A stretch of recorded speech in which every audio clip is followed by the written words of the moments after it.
5 seconds to go.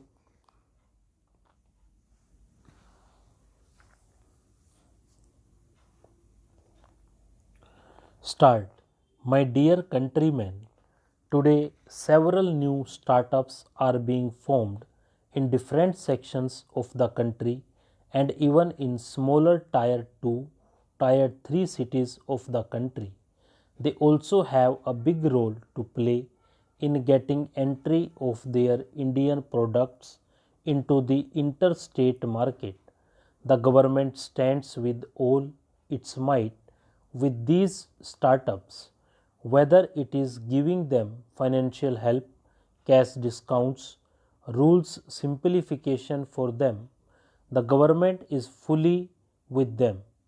We have seen that thousands of new startups have emerged in this difficult period of Corona. They are moving forward with great success. Yesteryear's startups are becoming today's unicorns. Their market value is reaching thousands of crores of rupees. These are new types of wealth creators in our country today. They are standing on their feet with the power of their unique ideas, moving ahead and walking with the dream of conquering the world. They are new kinds of wealth creators. They are moving by the force of their unique ideas and a dream to win over the world. In this decade, we need to relentlessly work towards making India's startups and the startup ecosystem the best in the whole world. My countrymen, political will is needed to bring about major changes and reforms. Today, the world is witnessing that there is no dearth of political will in India. Good and smart governance is required to implement the reforms. Today, the world is also a witness to how India is writing a new chapter of governance here. In this decade of Amrit Kal, we will give priority to the next generation reforms. We will ensure that all the facilities like service delivery should reach citizens up to the last mile. It should reach the last person seamlessly without hesitation or any kind of difficulty. For the overall development of the country, unnecessary interference by the government and the government processes in the lives of the people has to be ended. Earlier, the government itself was on the driving seat. This might have been the demand of that time, but now the time has changed. In the last 7 years, efforts have also intensified in the country to liberate the people of the country from the web of unnecessary laws and procedures. Till now, hundreds of old laws of the country have been abolished. Even during this period of corona pandemic, the government has abolished more than 15,000 compliances. Now, you see, you might have experienced a lot of hassles and paperwork for a small government work. That has been the situation so far. We have ended 15,000 compliances.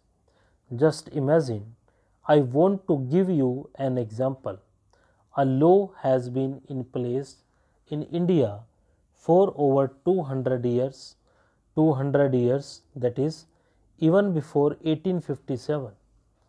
As per the said rule, the citizens of the country did not have the right to create maps. Now imagine it was in place since 1857. If you want to create a map, then seek permission from the government. If you want to print the map in a book, then seek permission from the government. There is a provision for arrest if the map is lost? Nowadays, every phone has a map app. Satellites have so much power. Then how will we take the country forward with a burden of such laws? It is very important to get rid of this burden of compliances. We have abolished several regulations in various sectors like mapping, space information technology, and BPO. My dear countrymen, freedom from the clutches of unnecessary laws is very important for both ease of living as well as ease of doing business. Our country's industries and businesses are experiencing this change today.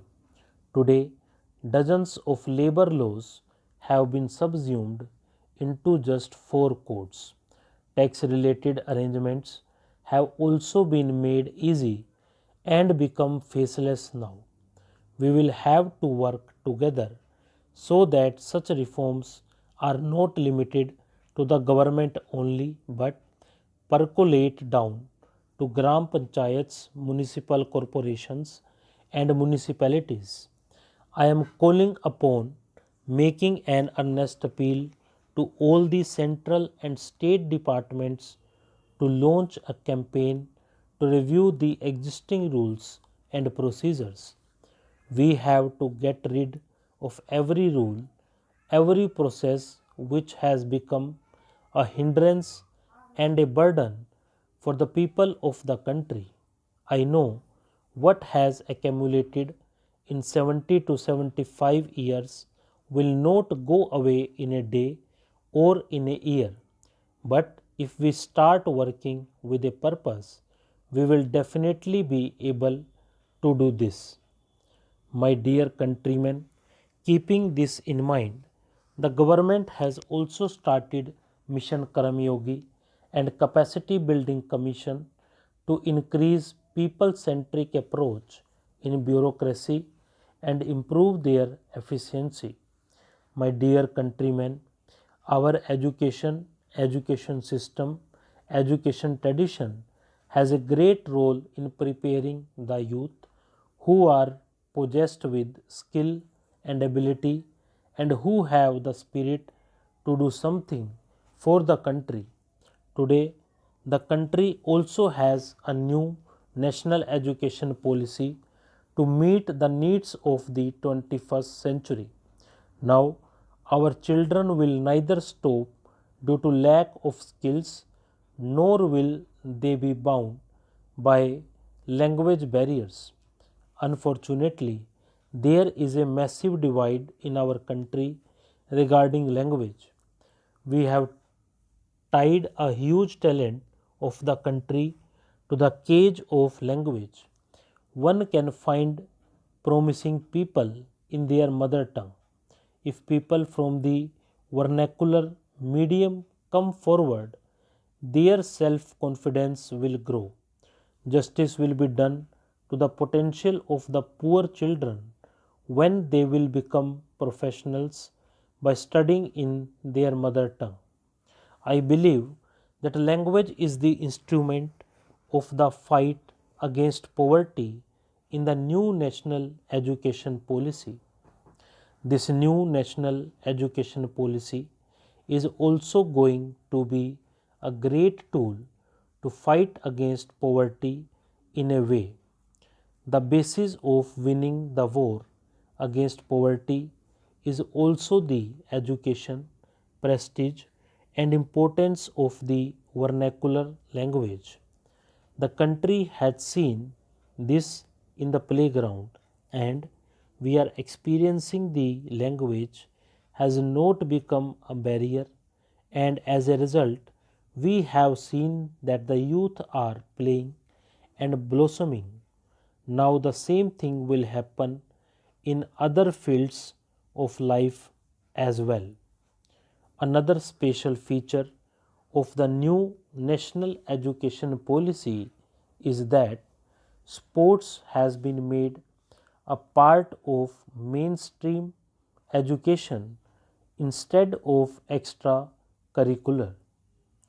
Sports is also one of the most effective means of pushing itself. Stop.